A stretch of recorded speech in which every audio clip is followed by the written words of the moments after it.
Moral English गुरु या चॅनलमध्ये आपल्या सर्वांचं स्वागत. आज आपण या व्हिडिओमध्ये पाहणार आहोत ब्रेनस्टॉर्मिंग ॲक्टिव्हिटी पार्ट सेकंड.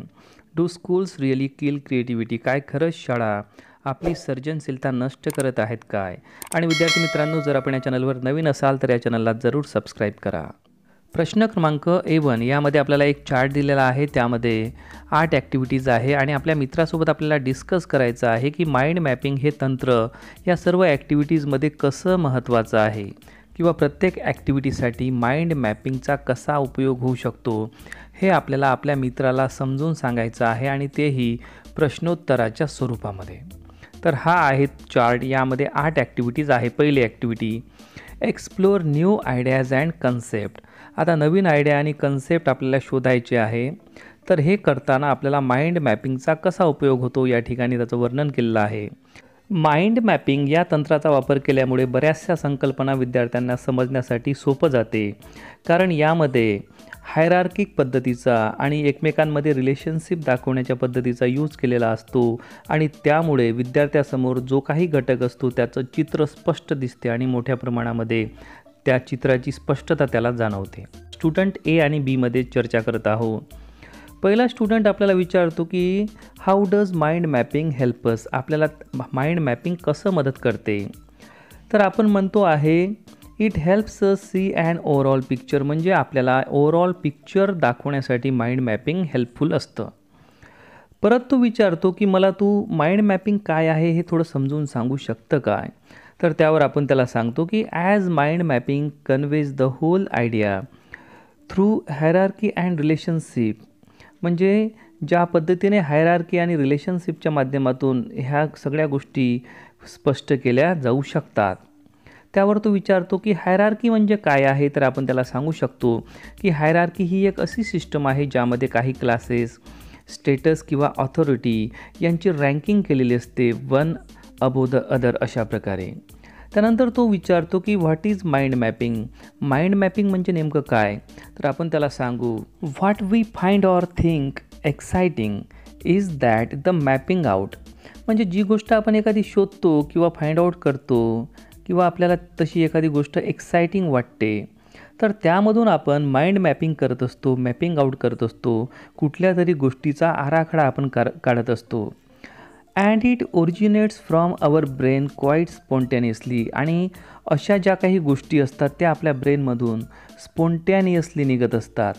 त्यालाच या ठिकाणी माइंड मॅपिंग म्हटलेलं आहे. म्हणजे सडनली काहीतरी विचार करणे, काहीतरी फाइंड आउट करणे आणि जे काही आपण विचार करतो किंवा फाइंड आउट करतो त्याचा मॅप, त्याचं चित्र आपल्या डोळ्यासमोर उभं राहतं आणि त्या चित्रानुसार आपल्याला स्पष्टपणे सगळं जाणवतं. आपण सर्व काही ओळखू शकतो. आपण जो काही विचार केलेला आहे किंवा जे काही आपल्याला करायचं आहे ते सर्व आपल्याला स्पष्ट दिसतं. एक मॅपप्रमाणे आपल्याला स्पष्ट दिसतं.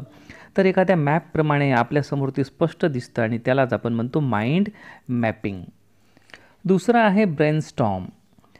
आता ब्रेनस्टॉर्म म्हणजे काय? तर आता ब्रेनस्टॉर्मचा अर्थ असा आहे की brainstorming is a group activity आणि ही टेक्निक आहे by which efforts are made to find a conclusion for a specific problem by gathering a list of idea spontaneously contributed by its member.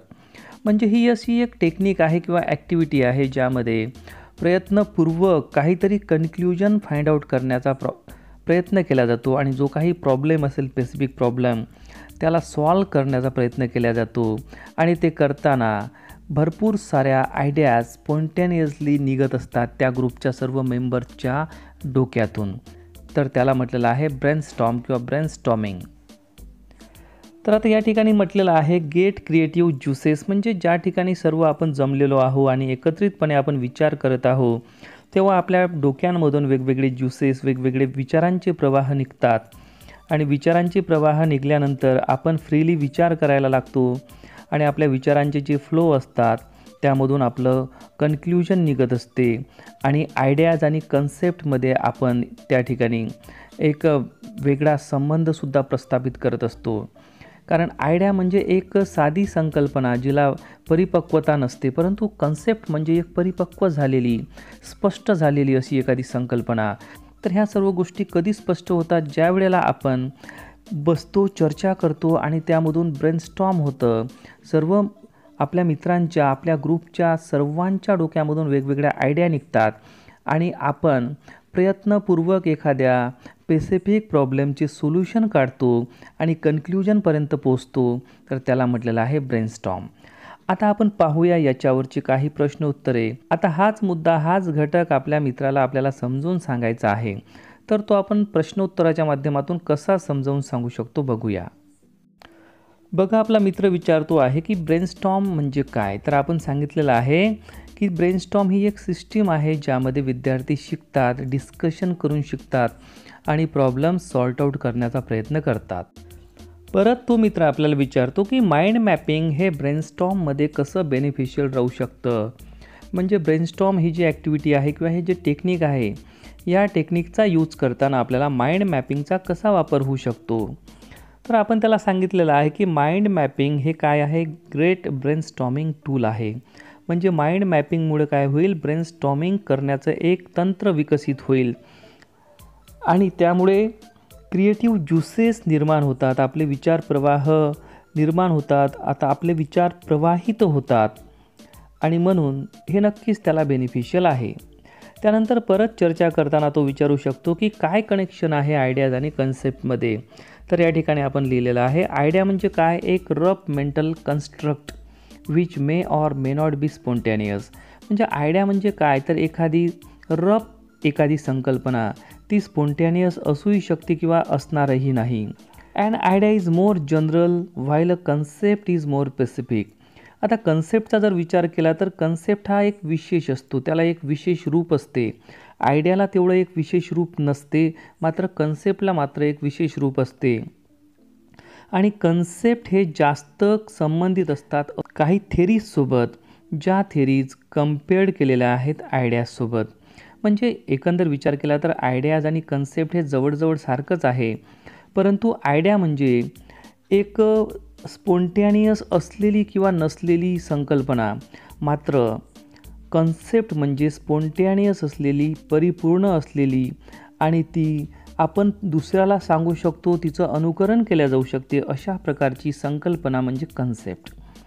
तर अशा प्रकारचं डिस्कशन चालू आहे. परत आपला मित्र आपल्याला विचारतो, it means mind mapping makes us brainstorm easier. म्हणजे माइंड मॅपिंगमुळं आपलं ब्रेनस्टॉर्म कसं होतं, इझियर होतं. तर आपण त्याला सांगतो आहे की खरंच आहे, बरोबर आहे, येस. तर अशा प्रकारे चर्चा करून आपल्याला आपला हा एक मुद्दा आपल्याला एक्सप्लेन करायचा आहे. तिसरा मुद्दा आहे टेक नोट्स. म्हणजे नोट्स तयार करणे किंवा काही ठळक मुद्द्यांची माहिती तयार करणे. Encourage student to engage in active thinking instead of transcription. तर या ठिकाणी आपण बघतो की एखाद्या शिक्षकाने आपल्याला शिकवल्यानंतर त्यांनी जे काही शिकवलेलं आहे ते जसंच्या तसं शब्द लिहून न घेता त्यांनी जे काही महत्त्वाचे मुद्दे सांगितलेले आहे ते मुद्दे लिहून घेणे म्हणजेच नोट्स बनवणे होय. तर हे करताना माइंड मॅप्स आपल्याला एनकरेज करतात, कारण ज्या वेळेला माइंड मॅप्स या तंत्राचा वापर होतो आणि नोट्स मेकिंग करायचं काम पडते, तेव्हा आपण काय करतो, कीवर्ड्सवर फोकस करण्याचं काम करतो आणि ज्या काही आयडियाज आहे त्या आयडियाजवर फोकस करतो आणि फक्त राईट डाऊन करण्यावर आपण भर देत नाही, जे आपल्या शिक्षकांनी आपल्याला शिकवलेलं आहे. म्हणून आपण काय करतो, नोट मेकिंग करतो आणि व्यवस्थित जी नोट्स आहे ती अत्यंत शॉर्ट पद्धतीने तयार करतो आणि ती पाहिल्यावर आपल्याला तो संपूर्ण घटक, तो संपूर्ण पाठ्यांश जो काही आपण शिकलेलो आहोत तो आपल्याला आठवतो. तर अशा प्रकारे हे सर्व करण्यासाठी आपल्याला माइंड मॅपिंग या टेक्निकचा वापर करावा लागतो किंवा होत असतो. आता हाच मुद्दा आपल्याला आपल्या मित्राला समजून सांगायचा आहे. तर तो बघा काय विचारतो आहे, what is mean by taking notes. Notes घेणे म्हणजे काय.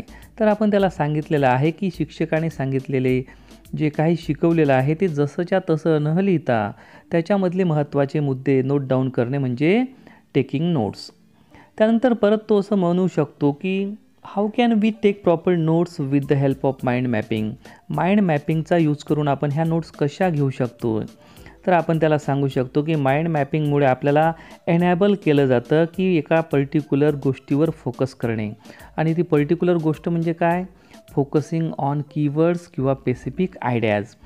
कीवर्ड्सवर फोकस करणे किंवा स्पेसिफिक आयडियाजवर फोकस करणे हे आपल्याला शिकवलं जातं माइंड मॅपिंगमुळे. आणि आपण हे करत असताना ट्रान्स्क्रिप्शन टाळतो, जसंच्या तसं लिहून घ्यायचं आपण टाळतो. तर असा हा माइंड मॅपिंगमुळे आपल्याला फायदा होतो. त्यानंतर तो मित्र आपल्याला विचारतो, म्हणजेच काय, तर शिक्षकांनी जे काही शिकवलेलं आहे त्यामधले महत्त्वाचे मुद्दे निवडण्यासाठी आपल्याला माइंड मॅपिंगची गरज पडते काय? तर त्यावर आपण त्याला सांगतो की खरंच पडते. आणि in this way mind mapping helps us to think properly, to take accurate notes.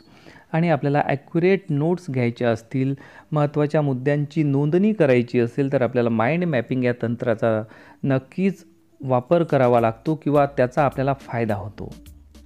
यानंतर माइंड मॅपिंगचा यूज होतो एसे रायटिंग करताना. आता एसे रायटिंग करायचं आहे तर सर्वप्रथम आपल्याला काय करावं लागतं, आपल्याला students can create an essay outline, म्हणजे आपल्याला आउटलाईन त्याची रूपरेषा तयार करावी लागते. रूपरेषा म्हणजे एक कच्चा आराखडा. त्यानंतर हा कच्चा आराखडा पूर्णत्वास नेण्यासाठी, तो कंप्लीट करण्यासाठी आपल्याला काही आर्ग्युमेंट्स गॅदर कराव्या लागतात, काही कोट्स, काही सुभाषिते किंवा काही कल्पना ज्या आपल्या स्पॉन्टेनियसली डोक्यामधून निघतात, त्याला म्हटलेलं आहे ब्रेनस्टॉर्म आयडियाज. तर अशा प्रकारे ह्या सर्व गोष्टी करताना आपल्याला माइंड मॅपिंग या तंत्राचा खूप फायदा होत असतो. आता यानंतर पाहूया आपण आपल्या मित्रासोबत चर्चा करताना आपण कशा प्रकारे चर्चा केली पाहिजे. मित्र विचारतो की माइंड मॅपिंग करताना किंवा एसे रायटिंग करताना पूर्वशर्त काय असली पाहिजे. प्री रिक्विजिट म्हणजे पूर्वशर्त. तर आपण त्याला सांगतो आहे की आपल्याकडे पूर्वशर्त अशी असली पाहिजे की आपल्याला आउटलाईन माहीत असली पाहिजे. जर आपल्याला रूपरेषा माहीत असेल तरच आपण तो एसे कंप्लीट करू शकतो, एखादी स्टोरी कंप्लीट करू शकतो. आणि आउटलाईन जर माहीत नसेल तर आपण काहीच करू शकत नाही. त्यानंतर तो विचारतो की can we guess outline with the help of mind mapping, म्हणजे माइंड मॅपिंगच्या सहाय्याने आपण आउटलाईन तयार करू शकतो काय? तर निश्चित येस. माइंड मॅपिंग आपल्याला एनेबल करते, आपल्याला ती सक्षम बनवते गेसिंग करण्यासाठी की आता पुढे काय होईल. आणि ज्या वेळेला आपण सक्षम होतो की आता पुढे काय होणार आहे, तर त्या अनुषंगाने जसं जसं आपण समोर जातो आपली स्टोरी किंवा आपला जो एसे आहे तो कंप्लीट होतो. म्हणजे माइंड मॅपिंग हे तंत्र जर आपण अवलंबलं तर आपण एसे रायटिंग इझिली करू शकतो.